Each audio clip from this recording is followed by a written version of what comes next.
That takes us to the hardest tight ends to rank for week one, and no surprise, Barry, who sits at the top, a player that drove a lot of people absolutely crazy last season, and Kyle Pitts, who comes in at tight end 7. They will play the Panthers, and Dalton Kincaid, the rookie first-rounder for the Bills, comes in at tight end 25 against a tough Jets defense here. Barry, what do you expect for Pitts, especially after such up-and-down usage following a promising rookie season? But now he's also got plenty of the football to share with Drake London in year 2, and, of course, Bijan Robinson, another top 10 pick added to this offense. Right, a divisional game against the Carolina Panthers, who have a better defense than I think they get credit for. But, there's the argument to be made, listen, he didn't get any looks last year. Now they added Bijan Robinson. He's not going to get any looks, right? This is the guy who had 12 fantasy points or under in 21 of 27 career games. Think about that. 21 of 27 career games, he's had 12 points or less. Having said that, you can also make the argument defenses are not going to have to focus on Bijan Robinson, and Drake London will take some coverage, so maybe Kyle Pitts gets freed up and he gets some usage. So wide range of outcomes. We also don't really know what Desmond Ridder's going to look like. We had a small sample size last year. Year 2 in the system. We hope he's better. We don't know for sure. So Kyle Pitts is very tough. And then again, we have high expectations for Dalton Kincaid. But again, to your point, tough matchup and a lot of weapons for Josh Allen, especially in this. You've got Dawson Knox there as well. They've got Gabe Davis and Stephon Diggs. They've got the running back. So really tough to rank each one of those guys.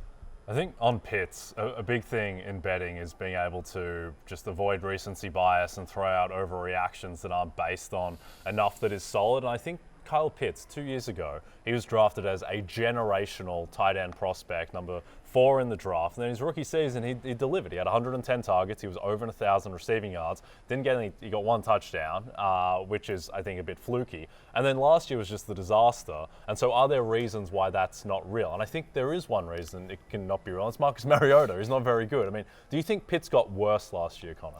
No, I think it was a little perplexing at times, the lack of a desire, it felt like, from Arthur Smith to get him involved, right? You always say get him involved, and that could be, getting him going on a tight end leak. It's just a short pass to get him a catch and run opportunity. You can get him manufactured looks in the red zone. But you're right, Jay, when you get away from all that, Mariota couldn't throw the ball. Legitimately could not throw the ball. And there was some promise in that passing offense when Desmond Ridder came in at the end of last season. We still need to see it over a full sample size. I think it helps Drake London a lot more than it helps Kyle Pitts. So, that's why he's ranked where he is. You take him after the top tight ends, but people still believe in Kyle Pitts. So we'll see where that one goes. People were talking about him as potentially, going before Kelsey last year. People were like, can I draft Kyle Pitts as tight end 1? And quite frankly, in our lifetime, I don't know if we'll ever see a tight end go top 5 in the NFL draft this year. And I say that in a class that has Brock Bowers. He's a better prospect than Kyle Pitts. I just think the position is never drafted like that, which made the hype for Kyle Pitts even crazier than we've ever seen. Hey, it's Matthew Berry from NBC Sports and RotoWorld.com.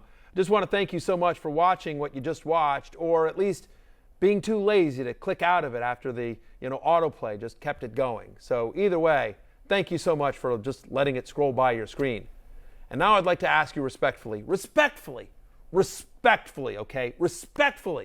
please subscribe to the NFL on NBC YouTube channel for the latest NFL news, fantasy headlines from RotoWorld, and betting analysis from NBC Sports Edge.